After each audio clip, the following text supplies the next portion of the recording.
근데 최근 들어서 요한복음 15장 굉장히 긴 시간에 걸려서 거의 3달에 걸쳐서 요한복음 15장을 함께 보았고요. 이제 16장으로 들어왔습니다. 근데 오늘 또 저희 교회 처음 오신 분들도 있고 또 드문드문 오시는 분들도 있기 때문에 아주 짧게 15장부터 내용을 요약해서 말씀드리면, 요한복음 15장은 참 포도나무 장이라고 합니다. 예수님은 참 포도나무요, 우리는 그 나무에 접붙임 바 된 가지인데, 이 가지가 나무에 단단히 붙어 있으면 그것을 15장에서는 내가 내 안에, 내가 내 안에, 예수님이 내 안에 계시고 내가 예수님 안에 있으면, 그것을 또 다른 말로 말하면 예수님의 말씀이 내 안에 거하시면, 그러면 그 말씀의 능력이 우리 가운데 살아 역사하셔서 마치 시냇가에 심은 나무가 시절을 쫓아 과실을 맺는 것처럼 풍성한 열매를 맺게 된다 하는 말씀이 15장의 말씀이었습니다. 그런데 그 가지가 나무를 잘 맺기 위해서는 가지 가운데 열매를 맺지 못하는 말라 비틀어진 나무, 또 너무 곰팡이가 나고 더럽혀진 나무, 이런 나무들은 깨끗게 하시기도 하시고 또 어떤 것은 잘라내서 불에 태워버리기도 하시면서 가지치기를 하셔서 나무 전체가 많은 열매를 풍성하게 맺게 하시겠다. 이것이 농부이신 아버지 하나님께서 하시는 일이다. 그러므로 너희는 내 안에 거하라. 자, 이 말씀이 15장의 말씀이셨어요. 그래서 여러분, 예수님 안에 거하시기로 작정하셨죠? 예수님과 동행하기로 작정하셨죠? 이 나무에 붙어 있다 하는 이 말씀을 다른 말로 말하면 예수님과 동행한다, 예수님과 함께한다. 자, 그런데 우리가 그렇게 예수님과 동행하기로 결정했으면 그 다음에 어떤 일이 일어나야 될까요? 할렐루야, 만사형통, 이런 약속의 말씀으로 16장을 넘어가야 될 것 같은데 16장으로 넘어오니까 분위기가 바뀌어서, 그런데 너희들이 나와 함께 동행하고 내 뜻대로 행하고 내가 이 세상 가운데 이루고자 했던 그 하나님의 나라를 이루는데 너희들이 함께하기 시작하면 무슨 일이 일어난다고 말씀하십니까? 그러면 너희들이 핍박을 받게 될 것이다, 어려움이 있게 될 것이다. 역설적이죠. 그리고 너희를 핍박하는 사람들은 뜻밖에도 하나님의 일을 열심히 한다고 하는 사람들, 그래서 너희들을 출교시킬 것이고, 그래서 예수님의 제자들이 유대교 회당에서 출교당하지 않았습니까? 쫓겨남을 당하지 않았습니까? 그런데 그 쫓겨남을 당하게 된 그 일을 누가 주도해서 했느냐? 대제사장들이, 하나님의 일을 가장 열심히 한다고 하는 사람들이 그렇게 했다는 것입니다. 저는 여기서 굉장히 무서운, 소름 끼치는 경고를 받는다고 생각합니다. 어쩌면 오늘 우리도 하나님의 일을 열심히 한다고 하면서도 사실은 하나님의 일을 방해하고 있을 수도 있다.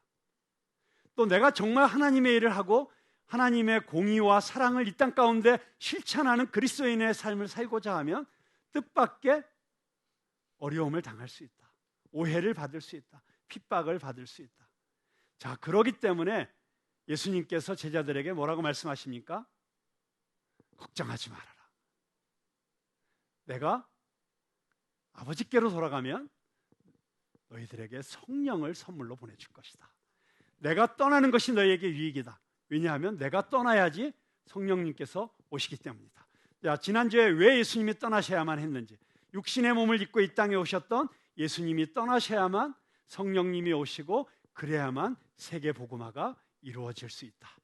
땅끝까지 복음이 전해지는 일이 일어날 수 있다. 그 일을 위해서 성령님이 오실 것이다.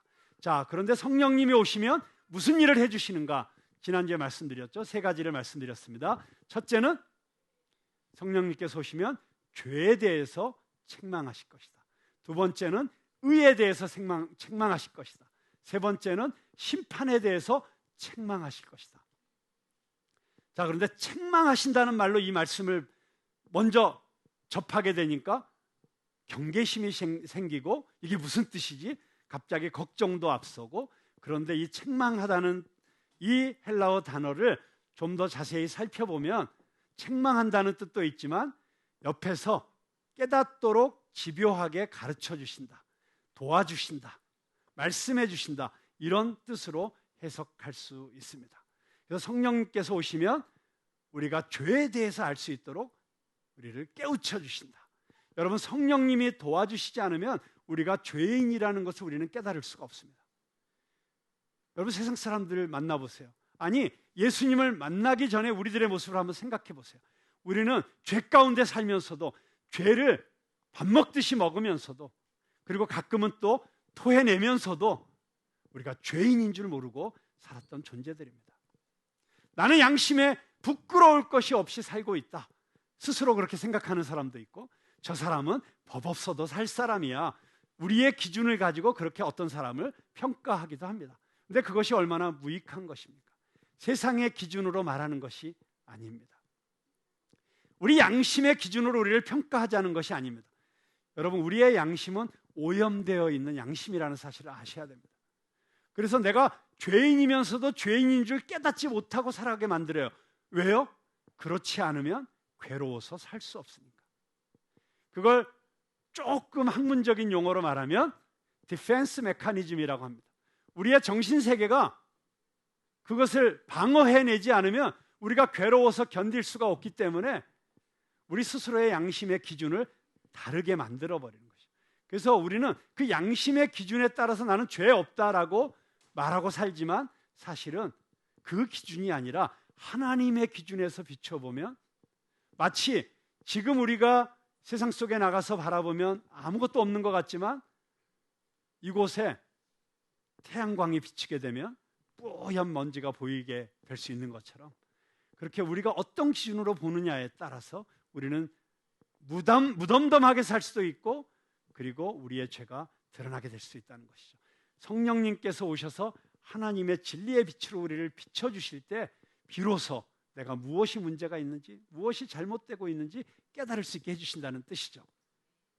자, 그런데 그 성령님께서 죄에 대해서 깨닫게 해주실 때 그 죄는 무엇이냐? 예수님을 믿지 않는 것이다. 하나님으로부터 떠나 있는 것이다. 처음 하나님께서 우리를 지으셨던 그 모습대로 살고 있지 않는 것이 죄다. 내가 이 땅에 하나님께서 보내신 그 사명과 목적을 제대로 이루어내지 않고 있는 것이 죄다.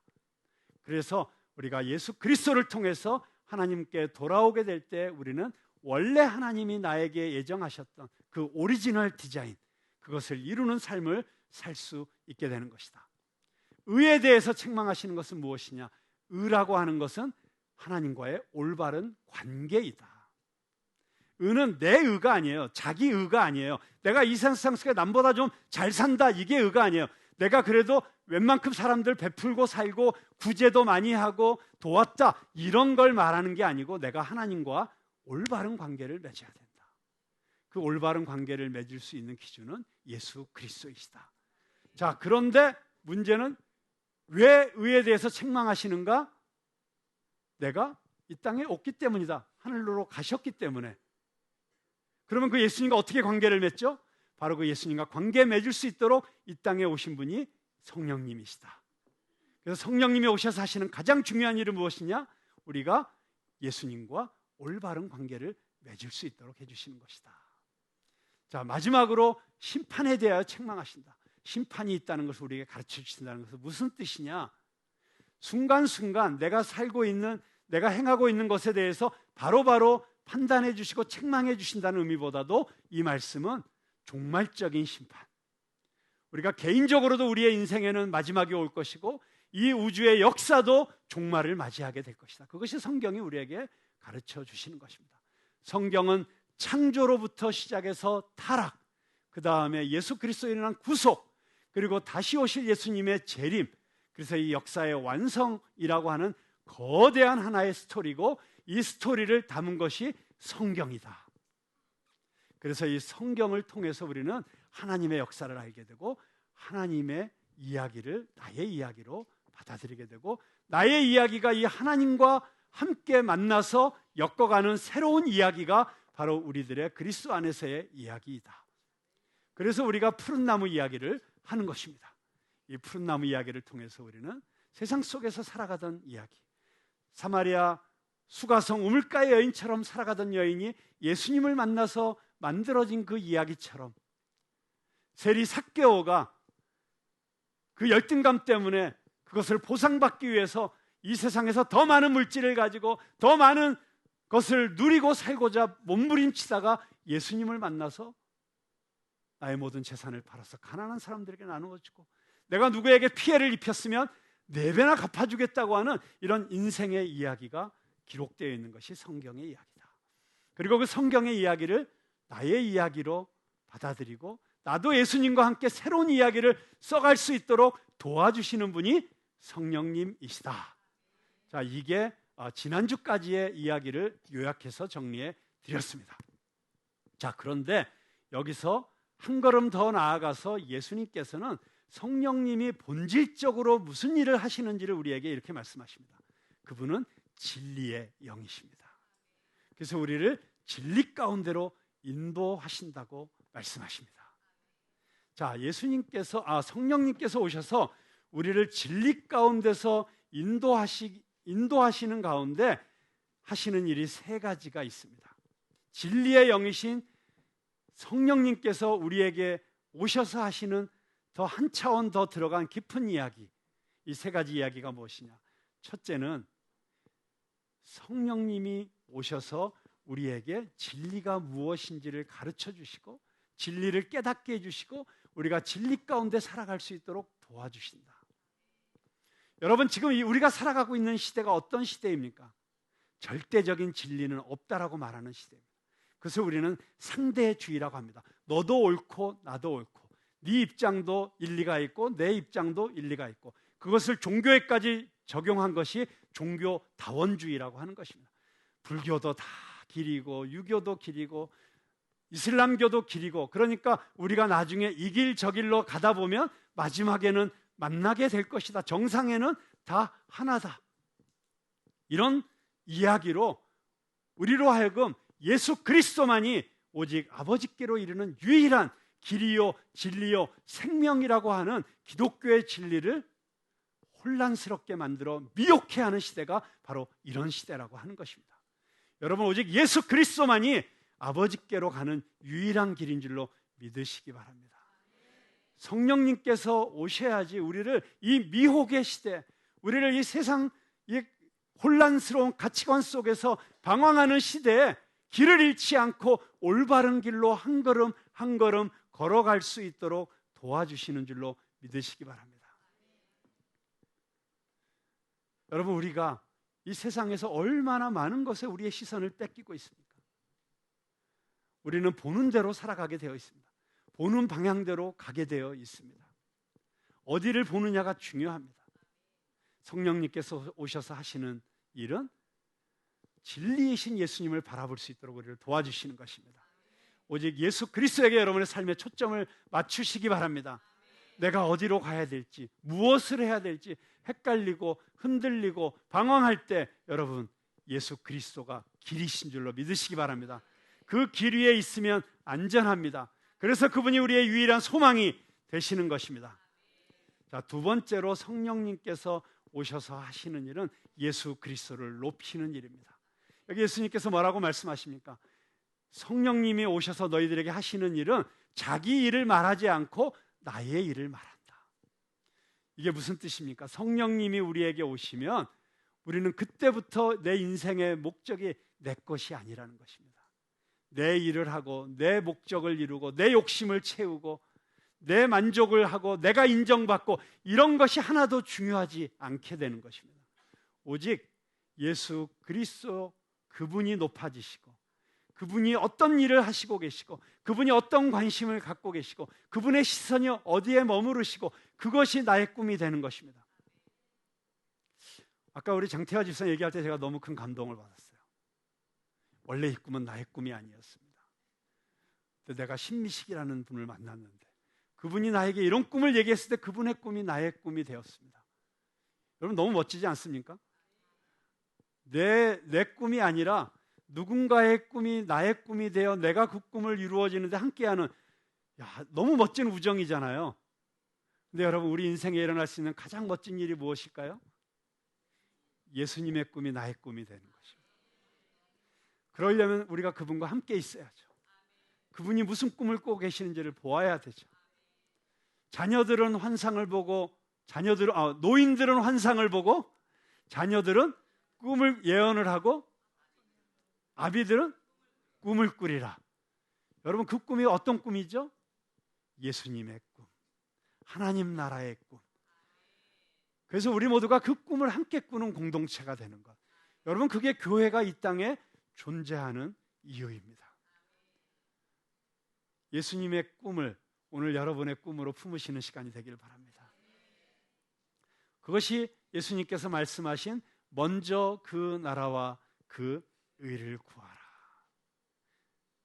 그리하면 이 모든 것을 이루시리라. 너희에게 더하여 주시리라. 여러분, 우리가 예수님의 꿈을 꾸고 예수님께 시선이 집중되고 예수님의 비전이 나의 비전이 되는 삶을 살게 되면 여러분이 신기하게도 이런 경험을 하게 될 거예요. 나의 막혔던 문제가 뚫리게 되고 나의 어려웠던 관계들이 저절로 해결되고 오히려 내가 바라고 꿈꿨던 것을 넘어서는 상상할 수 없는 일들이 일어나는 것들을 보게 될 것입니다. 왜 그런 줄 아세요? 대부분 우리가 어려움을 겪게 되는 이유는 거기에 내 욕심이 들어가 있기 때문입니다. 거기에 내 자아가 들어가 있고 내 의가 개입되어 있기 때문입니다. 그래서 여러분, 관계도 깨지는 거예요. 우리 인생에 제일 우리를 어렵게 하는 것은 여러분 욕심입니다. 집착입니다. 근데 그것을 내려놔야지 보이는 게 있는 거거든요. 내가 그것을 내려놓는 순간 막혀있던 관계가 뚫리게 되는 거예요. 근데 그게 쉽지 않습니다. 그런데 예수님께 내 시선이 맞춰지고 나의 꿈을 내려놓고 예수님에게 나의 시선을 집중하는 그 순간 내 욕심으로 인해서 가려졌던 것들이 보이기 시작하고 내가 내려놓지 못함으로써 풀리지 않던 관계의 어려움들이 풀리게 되고 여러분, 그래서 이 모든 것들이 이루어지는 걸 경험하게 되는 거예요. 저는 여러분들이 여러분의 집착으로부터 자유케 되는 축복이 오늘 임하게 되기를 주님의 이름으로 축복합니다. 또는 우리를 정말 어렵게 하고 우리를 한 걸음 더 앞으로 나아가지 못하게 하는 아주 중요한 어떤 우리 삶의 어려움들은 우리의 상처로부터 온 것입니다. 과거에 내가 겪었던 어떤 아픔, 그것이 부모로부터 온 것이었던 또는 나의 권위자였던 어떤 선생님이나 또는 학교 친구들이나 누구로부터 온 것이었던 내 인생에 생채기가 난 게 있어요. 아픔이 있어요. 근데 그게 우리는 소위 트라우마라고 하죠. 근데 문제는 그게 오늘의 내 삶에 영향을 끼친다는 것입니다. 그래서 오늘 내가 담대하게 한 걸음 내디뎌야 되는데 과거의 그 상처가 내 발목을 잡아서 나로 앞으로 달려가지 못하게 하고 과거에 내가 실수했던 실패했던 어떤 경험들이 또 내가 그런 실패를 경험하게 할 수도 있다고 나를 불안하게 하고 두렵게 해서 한 걸음 떼어놓지 못하게 하기도 합니다. 인간관계에서 겪었던 그 어려움 때문에 그래서 내 마음을 열고 누군가를 받아들이지 못하게 하는 그런 아픔을 줄 수도 있습니다. 누군가를 사랑했다가 당했던 그 배신 때문에 이제는 더 이상 사랑할 수 없다고 내 스스로를 가두고 있는 그런 아픔을 겪고 있을 수도 있습니다. 그 모든 것들로부터 자유케 되시기를 주님의 이름으로 축원합니다. 성령님이 임하시면 우리가 그런 자유함을 누리게 되는 거예요. 성령님께서 우리에게 가르쳐 주시고 우리의 과거의 상처에 대한 의미를 해석해 주시고 여러분, 신앙생활이라고 하는 것은 새로운 시각으로 우리의 삶을 해석하는 것입니다. 어떤 시각으로 해석하는 것입니까? 십자가의 시선으로 오늘 나의 삶을 바라보고 내 과거를 해석하는 것입니다. 그때 새로운 해석의 능력이 생겨요. 그 해석의 힘이 우리를 자유케 하는 것입니다. 하나님의 말씀이 진리의 빛이 우리 가운데 임하시면 전에는 내 힘으로 내 생각으로 도저히 풀리지 않던 내 인생의 수수께끼가 풀려나가는 거예요. 의미가 부여되는 거예요. 그러면 다시 우리는 일어설 수 있습니다. 이런 놀라운 능력이 오늘 여러분들에게 임하시게 되기를 주님의 이름으로 축복합니다. 자, 그러면 우리의 과거를 새롭게 해석할 수 있는 힘도 주시고 오늘 내가 겪고 있는 이 문제의 어려움을 극복할 수 있는 새로운 시각과 해석도 주실 뿐만 아니라 세 번째 뭐라고 말씀하십니까? 미래를 보게 해주신다는 것입니다. 장래 일을 말하게 해주신다는 것입니다. 여러분, 이게 놀라운 은혜입니다. 과거에 붙잡혀 있으면 우리는 미래로 한 걸음도 걸어갈 수가 없습니다. 그런데 사도 바울처럼, 사도 바울은 이 은혜와 능력을 경험한 사람이기 때문에 내가 오직 한 일, 즉 뒤에 있는 것은 잊어버리고 내가 했던 일, 그것이 잘한 일이었든, 어떤 사람은 보면 과거의 영광에만 사로잡혀서 사는 사람이 있어요. 내가 옛날엔 이랬는데, 내가 옛날에는, 요즘은 이제 그 6.25 전쟁 지나고 벌써 한 70여 년 지났기 때문에 이제는 그런 분들이 많지 않지만, 저희 어릴 때만 해도 우리 동네 어르신 중에 그런 말씀하시는 분이 많으셨어요. 야, 우리가 여기 이남으로 넘어오기 전에는 우리가 이북에서 땅이 몇 평 있었고 집이 어떤 집에 살았고, 과거에 붙잡혀서 과거만 얘기하고 살고 있으면 여러분, 그거는 무슨 얘기냐면 미래가 없다는 얘기예요. 근데 한경직 목사님이란 분을 가까이서 뵌 분이 저에게 이런 말씀을 해주셨어요. 한경직 목사님도 물론 나중에 치매 때문에 참 어려움을 겪으셨지만, 그러기 전까지 그 연세 많으신 어른이 과거 얘기를 한 적을 들어본 적이 없다는 거예요. 늘 이 민족의 미래를 얘기하고 앞날을 얘기하고 장래 일을 말하는 참 너무 위대하신 어른이시다, 이런 감동을 받았다는 얘기를 들었습니다. 여러분, 과거에 내가 얼마나 훌륭한 일을 했느냐 중요하지 않습니다. 과거에 내가 얼마나 엄청난 은혜를 받았느냐 중요하지 않습니다. 오늘 내가 주님과 어떻게 동행하고 살고 있느냐, 내가 오늘 주님과 어떤 삶을, 어떤 친밀함을 누리고 있느냐, 이것이 중요한 것이죠. 그리고 이것보다 더 중요한 일은 무엇입니까? 우리가 어떤 미래를 향해 나아가고 있느냐. 그래서 사도 바울은 한 일, 즉 뒤에 있는 것은 잊어버리고, 자, 그 뒤에 있는 것 중에 어떤 것은 자기의 아픈 과거일 수도 있습니다. 사도 바울도 아픈 과거의 상처가 있습니다. 자기가 잘못 봤기 때문에, 자기는 하나님에 대한 열심으로 열심히 했다고 했지만 스데반 집사를 죽이는데 앞장섰던 사람이었습니다. 교회를 핍박했던 사람이었습니다. 예수 믿는 사람들을 잡아다가 옥에 가두던 사람이었습니다. 그러니까 자기의 인생을 돌이켜보니까 세상에 나 같은 죄인이 없구나, 내가 죄인 중에 괴수구나, 그렇게 고백할 수밖에 없는 것이죠. 그런데 예수님을 만나고 그의 모든 죄가 다 사함받았습니다. 예수님께서는 잊어버렸다고 말씀하십니다. 그래서 사도 바울도 뒤에 있는 것은 잊어버리고, 내가 과거에 했던 그 나쁜 짓, 내가 과거에 저질렀던 그 실수, 내가 과거에 빠져 있었던 그 중독, 이런 것에 붙잡혀 있으면 어떻게 지금 힘차게 하나님 나라를 향해 달려가겠습니까? 근데 성령의 임재가 충만하게 임하니까 사도 바울은 당당하게 이렇게 선언할 수 있습니다. 나는 날마다 죽고 이제 나는 그리스도 안에서 새로운 피조물이라. 이전 것은 지나갔으니 보라, 새 것이 되었도다. 여러분, 과거에 내가 어떤 상처가 있었느냐, 과거에 내가 어떤 아픔이 있었느냐, 이전 것은 지나갔습니다. 예수 그리스도 안에서 우리는 새로운 피조물입니다. 믿으십니까? 네, 그래서 사도 바울은 이렇게 고백하죠. 오직 나는 뒤에 있는 것은 잊어버리고 앞에 있는 것, 표대를 향해서 달려가노라. 여러분, 오늘 이 시간이 여러분의 인생에 새로운 출발선이 되기를 주님의 이름으로 축복합니다. 혹시 아직도 내가 과거의 것을 끊지 못하고 있다면, 과거의 나를 붙잡고 있었던 것을 끊지 못하고 있다면, 오늘 시간 지금 속으로 선포하세요. 내가 예수 그리스도의 이름으로 끊노라. 선포하십시오. 자유케 되십시오. 자, 그래서 이렇게 하시는 이유가 무엇입니까? 그 모든 것은 바로 예수 그리스도의 영광, 예수 그리스도를 영화롭게 하는 이 삶으로 우리를 인도하시기 위해서 성령님께서 우리를 그렇게 도와주신다고 하는 것입니다. 우리의 인생의 목적은 오직 하나님께 영광인 줄로 믿습니다. 여러분, 그래서 J.S. 바하는 그 위대한 작곡을 할 때마다 뒤에다가 꼭 사인을 이렇게 했습니다.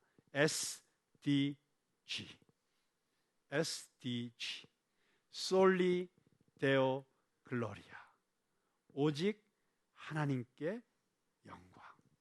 저와 여러분의 삶이 오직 하나님께 영광 돌리는 삶이 되기를 주님의 이름으로 축복합니다.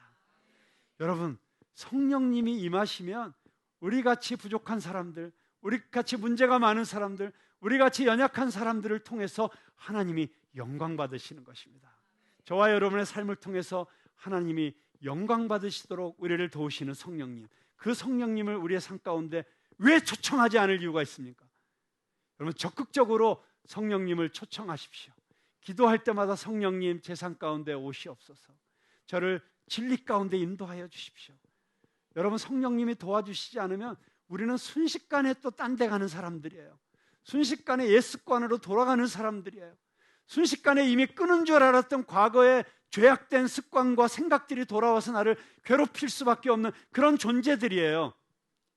여러분, 우리가 하나님의 은혜를 맛보면 맛볼수록 그러다가 롤러코스터 타는 것처럼 다시 옛삶으로 돌아가면 그 간격이 더 커져서 더 괴로운 거예요. 그래서 여러분, 사도 바울이 이런 고백을 하지 않습니까? 오호라, 나는 곤고한 사람이로다. 누가 이 사망의 몸에서 나를 건져내랴. 여러분, 이게 사도 바울이 예수 믿기 전에 했던 고백이 아니에요. 그렇게 놀라운 기적과 이사를 경험하고 3층 천의 신비로운 환상을 경험하고, 그리고 그를 통해서 심지어 죽었던 사람까지 살아나고 병자들이 낫고 이런 기적을 일으키는 이 위대한 사역자가 자기 인생의 거의 막바지에서 한 고백이에요. 누가 이 사망의 몸에서 나를 건져내랴. 여러분, 은혜를, 더 깊은 차원의 은혜를 맛보면 그것 때문에 또 우리가 절망을 경험할 땐 더 깊은 절망을 경험하는 거예요. 그런데 그 깊은 절망을 경험하면 할수록 다시 우리를 그곳에서 일으켜 세우셔서 저 높은 곳에 서게 하시는 더 높은 하나님의 은혜도 경험하게 되는 줄로 믿습니다. 그래서 역시 여러분, 내가 그렇게 은혜 생활했었는데, 그렇게 내가 충만한 그 성령 충만한 은혜를 누리고 살았는데 내가 이 꼴이 뭐지? 내가 왜 이러고 있지? 여러분, 더 놀라운 하나님의 은혜가 여러분들을 기다리고 있는 줄로 믿으시기 바랍니다. 성령님과 동행하면 순간순간 우리가 저 사망의 음침한 골짜기를 걸어가고 있든지, 아니면 광야길을 걷고 있는 것처럼 느끼고 있든지, 아니면 캄캄한 밤중에 아무것도 보이지 않아서 도대체 내가 어디를 가야 됩니까? 탄식하고 있든지, 그 순간 성령님께서 오셔서 우리에게 말씀해 주십니다. 그 음성이 우리에게 들려올 때 우리는 그 음성이 이끄시는 대로 걸어가면 우리는 그곳에서 빛 대신 예수 그리스도를 다시 만나게 될 것입니다. 우리를 기다리고 계시는 아버지의 집을 누리게 될 것입니다.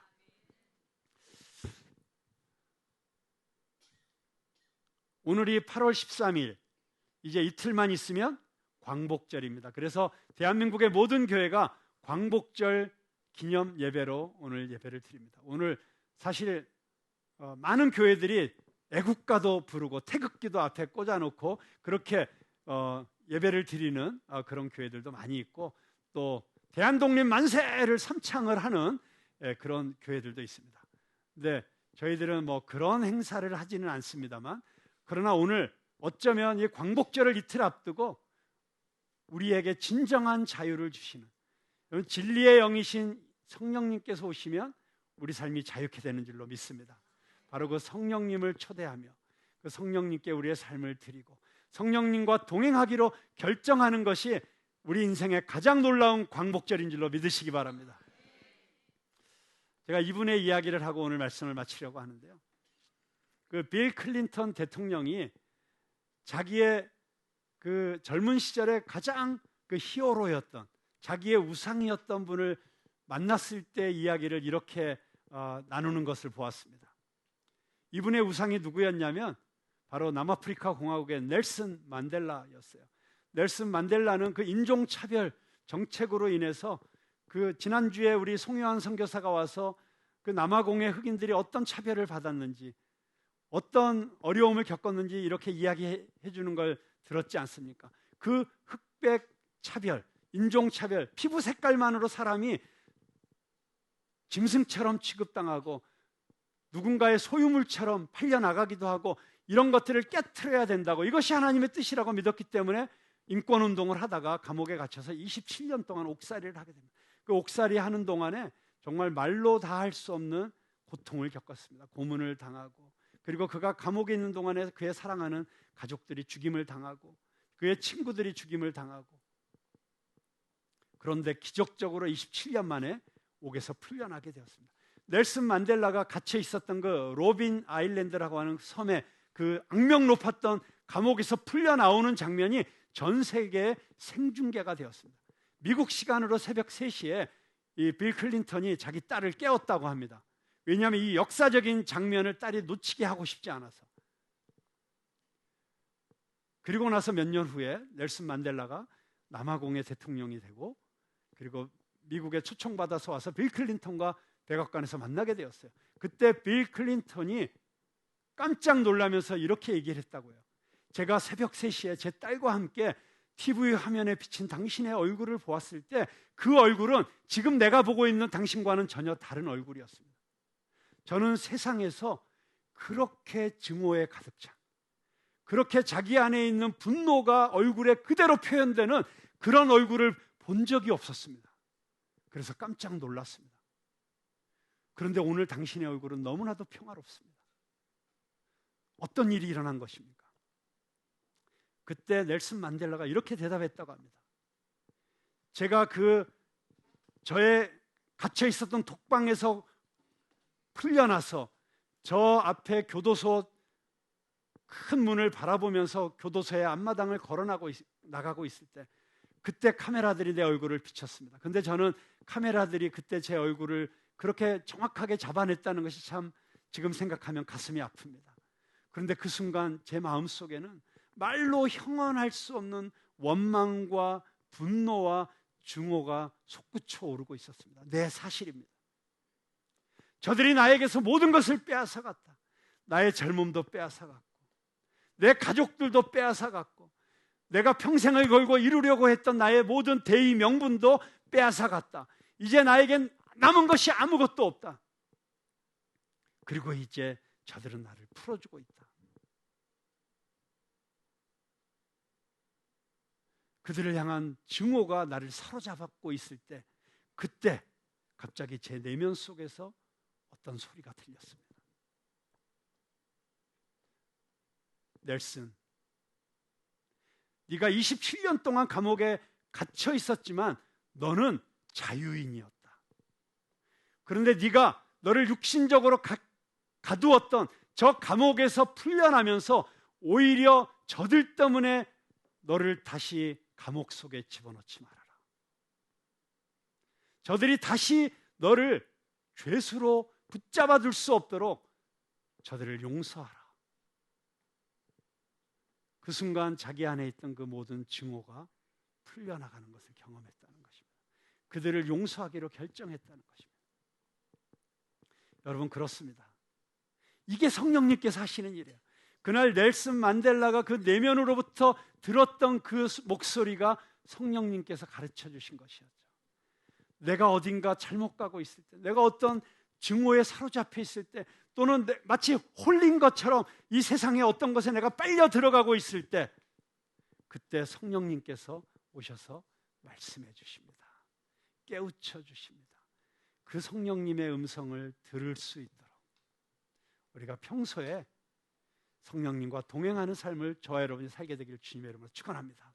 그래서 그 성령님과 동행하게 될 때 우리는 자유하게 될 것이고, 그리고 우리의 관계가 새로워지게 될 것이고, 나를 만나는 사람마다 하나님 나라를 경험하게 될 것이고, 나를 통해서 하나님의 사랑이 이 세상 가운데 흘러가게 될 것이고, 우리의 기도와 우리의 삶과 우리의 사역을 통해서 다음 세대가 일어나게 될 것이고, 일본에서, 몽골에서, 남아공에서, 마다가스카르에서, 이디오피아에서, 전 세계에서 우리 푸른 나무들이 가는 곳마다 생명샘이 솟아나고 사막에 꽃이 피고 광야에 샘물이 터지는 이런 놀라운 역사를 보게 될 것이고, 우리는 장차 오실 주님을 바라보면서 우리의 미래를 바라보게 될 것입니다. 우리의 꿈을 꾸게 될 것입니다. 웰컴 투 하나님의 나라. 여러분, 잘 오셨습니다. 우리가 함께 그 나라를 만들어가고 함께 꿈꿔가며 서로를 축복하고 격려하는 저와 여러분이 되기를 주님의 이름으로 축복합니다.